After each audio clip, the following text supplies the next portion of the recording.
अस्सलाम वालेकुम नाजरीन, कैसे हैं आप सब लोग। आज हम बात करेंगे इस किताब के बारे में। So today I have decided कि मैं इस चैनल पे बुक रिव्यूज़ और मूवी रिव्यूज़ दिया करूँगा जो दुनिया की अच्छी किताबें हैं, पढ़ने के काबिल हैं और जिन किताबों ने दुनिया को इन्फ्लुएंस किया है उनके बारे में बात करूँ, ताकि रीडर्स को और मेरे लिसनर्स को जो YouTube चैनल पे आते हैं उनको कुछ समरी या कुछ इस तरह की रीज़न्स मिल सकें और वो ये किताबें पढ़ सकें। तो सबसे पहले हम इस किताब के बारे में बात करेंगे। ये मेरी फेवरेट है, पॉलो कोएल्हो की। उसके बहुत सारे नॉवेल्स हैं, आप मार्केट में अगर कभी जाएं तो आप देखेंगे, लेकिन इसकी वजह से उसको शोहरत जो मिली है वो किसी और किताब की वजह से नहीं मिली। तो ये है अल्केमिस्ट। मेरे पास उर्दू तर्जमा है, लेकिन अगर आप इंग्लिश पढ़ना चाहते हैं तो दैट विल बी बेटर, आप इंग्लिश में पढ़ें, वो नहीं तो आप ये उर्दू तर्जमा पढ़ लें। ये ट्रांसलेशन की है सैयद अलाउद्दीन ने, अल्केमिस्ट, ठीक है। तो टुडे तो आज हम बात करेंगे उन 5 वजूहात पे, उन 5 रीज़न्स पे कि आपको ये किताब क्यों पढ़नी चाहिए, ठीक है। तो अगर आपने ये चैनल सब्सक्राइब नहीं किया तो आप ये सब्सक्राइब कर लें ताकि आपको लेटेस्ट जो वीडियोस आएँ उनका नोटिफिकेशन मिल सके, ठीक है। द फर्स्ट रीज़न कि आपको अल्केमिस्ट क्यों पढ़नी चाहिए ये है इसकी story. The story of this novel वो इतनी जानदार, इतनी कम्पैक्ट, इतनी प्रिसाइज है कि जैसे ही आप इसको पढ़ना शुरू करते हैं ये आपको अपने हिसार में जकड़ लेती है। आप उस स्टोरी में इतना मगन हो जाते हैं कि जब तक आप उसको ख़त्म नहीं कर लेते आपको चैन नहीं आता, आप किताब को छोड़ नहीं सकते हैं। इन सम केसेस आप इसको 2-3 सिटिंग्स में मुकम्मल करना पसंद करेंगे। तो ये बहुत कम राइटर्स के हिस्से में आता है कि वो अपनी स्टोरी में इतनी जान डाल सकें, उनकी स्टोरी इतनी इंटरेस्टिंग हो, नावल की स्टोरी इतनी दिलचस्प हो कि रीडर्स को अपने अंदर समो ले, वो अपने हिसार में जकड़ ले, अपने जादू में ले ले। ऐसा बहुत कम होता है, लेकिन पॉलो कोएल्हो ने इस नावल में, हाँ अलबत्ते उसकी और भी नावल्स हैं जो पढ़ने के काबिल हैं, लेकिन इसकी जो स्टोरी है वो इतनी कम्पैक्ट है, इतनी इंटरेस्टिंग है कि जिसकी मिसाल देनी मुश्किल है, ठीक है।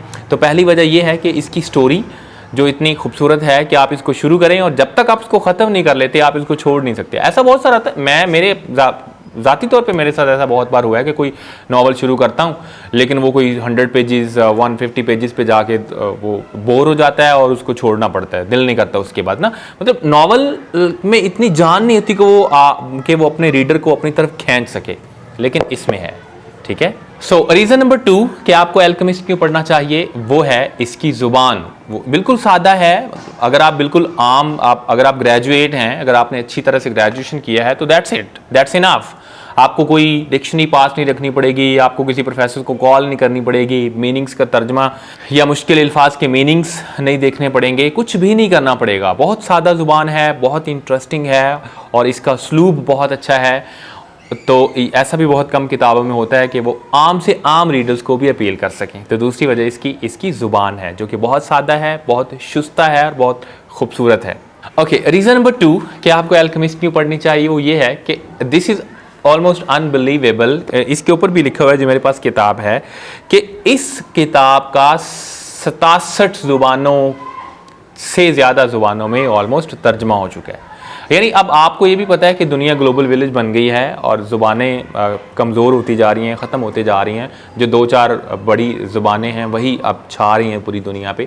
इसके बावजूद भी जो 50+ बड़ी ज़ुबानें हैं दुनिया में, उन सब में इस किताब का तर्जमा हो चुका है।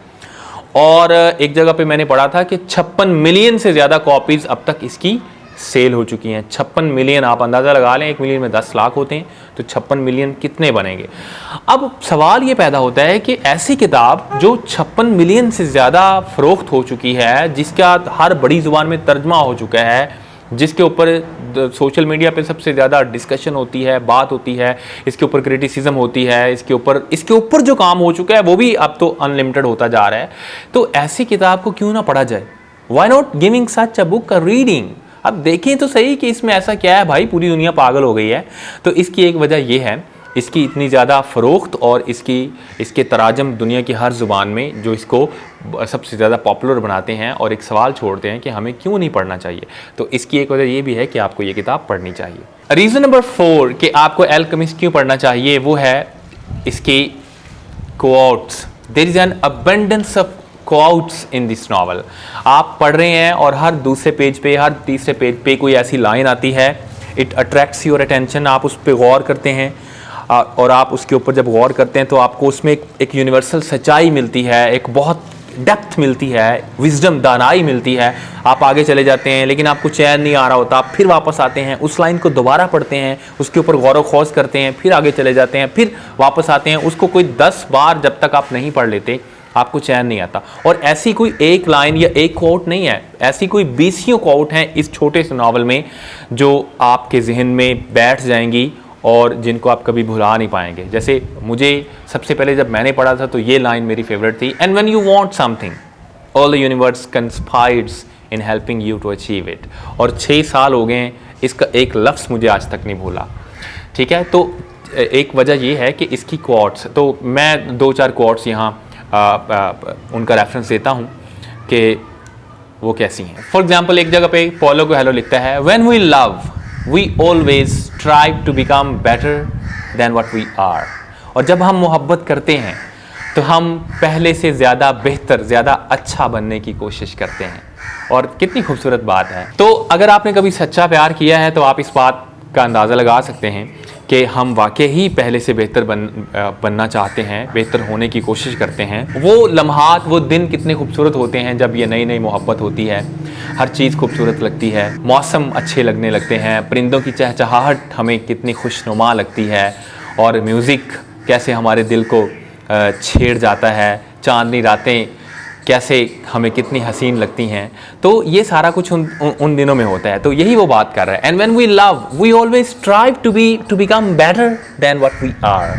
तो जब हम मोहब्बत करते हैं तो हम पहले से बेहतर बनने की कोशिश करते हैं। ठीक है, अच्छा, दूसरी कोट वो एक जगह पे और लिखता है, the secret of life though is to fall 7 times and get up 8 times. और ये भी मेरी पसंदीदा कोट्स में से एक है कि ज़िंदगी की सच्चाई, ज़िंदगी में कामयाबी ये है कि अगर आप 7 बार गिरे हैं लेकिन उठे अगर आप 8 बार हैं तो आप कामयाबी हैं। ये फ़र्क नहीं पड़ता कि आप कितनी बार, अगर आप 100 बार गिरे हैं लेकिन अगर आपकी उठने की जो तादाद है वो 101 बार है तो आप कामयाबी हैं। गिरने से कोई फ़र्क नहीं पड़ता, अगर आप गिर के उठे ना फिर आप नाकाम हैं, लेकिन जब तक आप में गिर के उठने की ताकत है आप कामयाबी हैं और आपको कोई नाकाम नहीं कर सकता। ये उसकी एक और कोट थी। अच्छा, तीसरी कोट है उसकी। अच्छा, एक और जगह पे पॉलो कोएल्हो कहते हैं, remember that wherever your heart is there you will find your treasure. याद रखें कि जहाँ कहीं आपका दिल है, अब दिल से मुराद है जहाँ कहीं आपका दिल लगता है, जहाँ कहीं आपको सुकून मिलता है, जहाँ कहीं आपको मज़ा आता है काम करने का, जहाँ कहीं आपका दिल है, आप याद रखें कि वहीं आपकी ज़िंदगी का ट्रेजर है, वहीं पे आपकी ज़िंदगी का सबसे बड़ा ख़जाना है। अब चूँकि ये कहानी ही ऐसे है, सांतियागो जो कि इसका मेन कैरेक्टर है, वो ख़जाने की तलाश में निकलता है और अल्टीमेटली उसको पता चलता है कि ख़जाना तो मैं पीछे छोड़ आया हूँ, ख़जाना तो मेरा कहीं और था, ये तो ख़जाना है ही नहीं मेरा।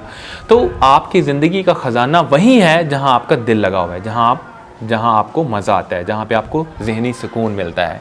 तो ये 2-3 कोट्स ही इस तरह की 20 कोट्स हैं। जब आप इसको पढ़ेंगे तो आपको हर जगह पे, हर पेज पे, हर चौथे पेज पे जाके ऐसी एक बात मिलेगी जिसमें सच्चाई है, जिसमें डेप्थ है और जिसको आप कभी भूल नहीं पाएंगे। लास्ट बट नॉट लीस्ट, 5वीं जो वजह है इस नावल को पढ़ने की वो है कि ये ख्वाबों के बारे में बात करता है। It talks about the dreams, it tells about how to chase your dreams. और आपको पता है हम सब ख्वाब देखते हैं, हम सब के ख्वाब हैं और उनको सच करने की हम कोशिश भी पूरी करते हैं। तो ये उनके बारे में बात करता है, आपको एक नए ख्वाब देखने की एक ख्वाहिश पैदा करता है आपके अंदर और फिर उनको चेज़ करने का हौसला देता है, चेज़ करने की एक कमिटमेंट देता है। तो इसकी जो सबसे ये ड्रीम्स के बारे में जो इसकी सबसे अहम लाइन है वो वही जो मैं पहले कह चुका हूँ, and when you want something all the universe conspires in helping you to achieve it. और जब आप किसी चीज़ की ख्वाहिश करते हैं तो ये पूरी कायनात उस चीज़ को हासिल करने में आपका साथ देने में लग जाती है। ये इसकी सबसे फेवरेट लाइन है। तो इसके साथ ही मुझे इजाज़त दीजिए, नेक्स्ट मिलेंगे हम किसी नई बुक के साथ, किसी नई फिल्म रिव्यू के साथ। सी यू नेक्स्ट टाइम।